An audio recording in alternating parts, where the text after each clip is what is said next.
Alright, what's up guys? My name is Zach, and for the last week I've been driving the 2025 Volkswagen Tiguan SEL R-Line. Up front is a 2.0-liter turbocharged inline-4, and down below is an 8-speed automatic transmission. Now, I am super excited to be making this video here today because I've spent the last week driving the Tiguan, and it is all new for 2025. So, I think the Tiguan is actually a pretty compelling product now, and I'm excited to share with you why that is. But if you would like to submit your own vehicle and have it reviewed here on the channel, you can head on over to my website, zackbradel.com/submit. It's a quick and easy submission form. It takes under a minute to fill out, and I come out to you. And if you'd like to see all my videos weeks or sometimes months in advance, you can head on over to my Patreon for only $5 a month.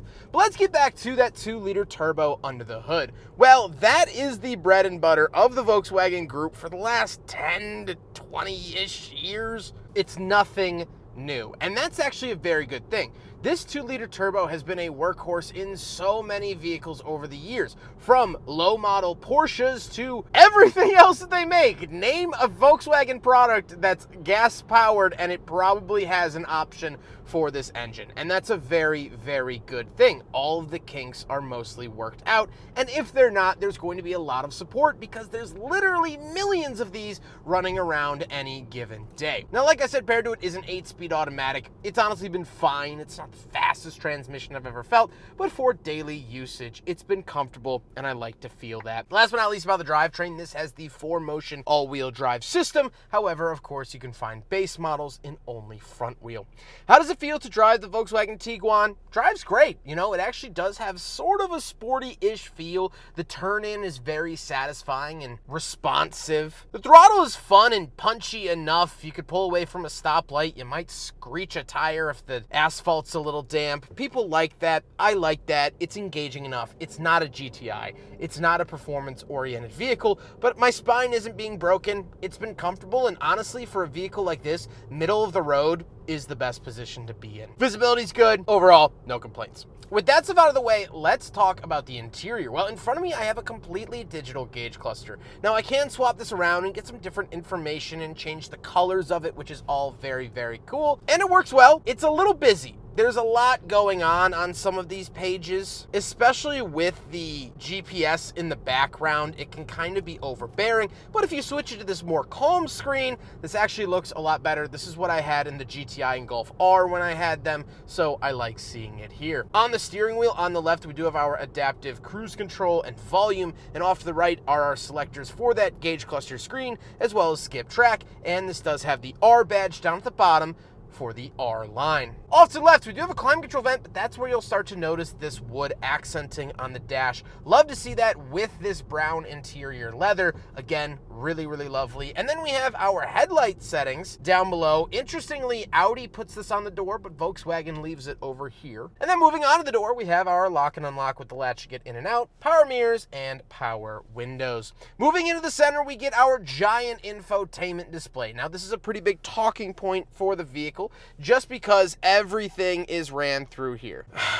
Here's the thing. I have been wishy-washy on touchscreen climate controls throughout Volkswagen products. I find it fine in Audi products, but I don't find it okay here in Volkswagen products. The reason for that is that everyone has to be able to use a Volkswagen product. Your grandma, your aunt, your uncle, your niece, your nephew, your cousin, your brother, your sister, your mother, they all have to use Volkswagens. This is for the people. It's literally what Volkswagen means. Some people who might not be technologically savvy are going to really struggle with this. When it's in an Audi product, you know that you're buying something upscale, you know that you're buying something a little bit more special, and so there's a learning curve that comes with that and is sort of expected. If you want to buy an expensive watch, you got to know how to wind it. But if I just need a basic watch to work, I don't want to deal with all of that crap. So here in the Volkswagen, it's annoying, where it might be less so in the Audi. Now, this screen is very clear. It has a wireless Apple CarPlay, tons of really great features, and I personally like it. I personally find it easy to use,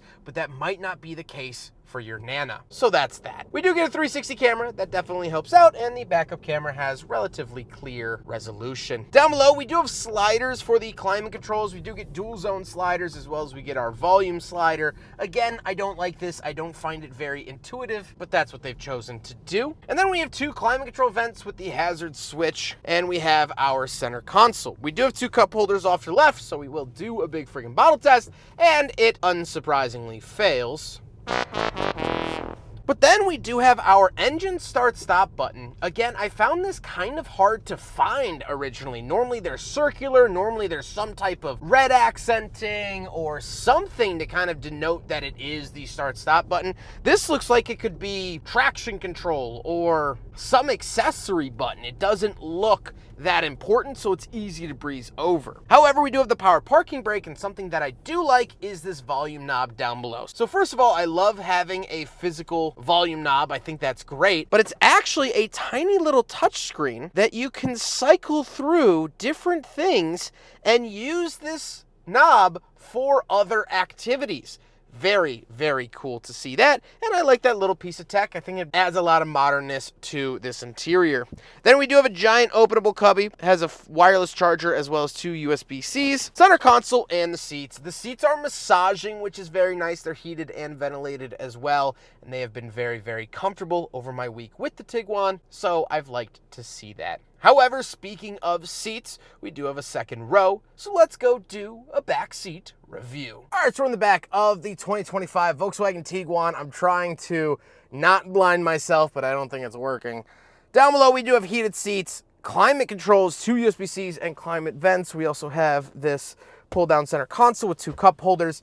This back seat is wonderful. Some of the best in its class, way better than the CX-5, better than the RAV4. I have tons and tons of space back here. I'm 5'11", say it with me, not a small guy. And I fit really, really well. Headroom is great, again, 5'11". My glasses are coming close to the ceiling, but like if I adjust a little bit, I have so much room. This is an absolute slam dunk for the Tiguan.